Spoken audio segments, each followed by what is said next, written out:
All right, welcome back to Sportsbook Review, everybody. We are with Joe Gavazzi today to talk a little college football, taking a look ahead of the 2015 season, and today's topic is overrated teams. Now, Joe read an excellent article here with his listing his top 10 overrated squads. First of all, Joe, I want to ask, how can highlighting these teams help us?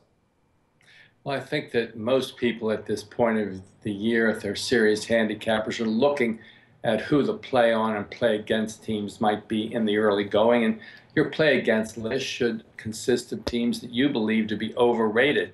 You can go on any website and get a list from anybody. I presented my list here to you as of July 31st. It may well change in the next 30 days as fall camp moves forward, as changes occur in the starting lineups of the teams. We'll only know once the ball goes in the air in early September and see how these teams do after the first couple of games.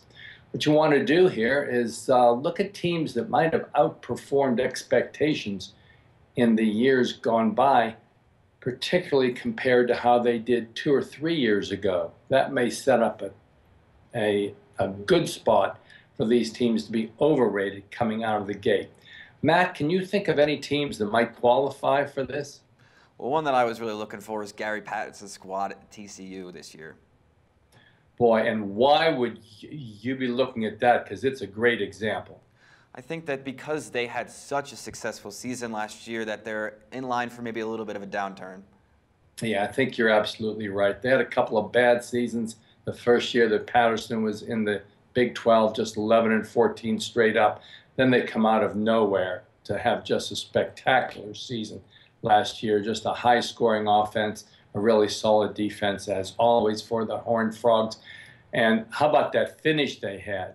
Texas, Iowa State, and Ole Miss just drubbing them to death, with a plethora of returning starters coming back, and Letterman also. This team will be off the charts on the line makers' ratings. I think an excellent spot to fade them as big favorite in the early going. All right, Joe, I think that's really great advice. Remember, guys, we're just not expecting these teams to fail per se, but just maybe do a little bit less than the expectations are coming into the year.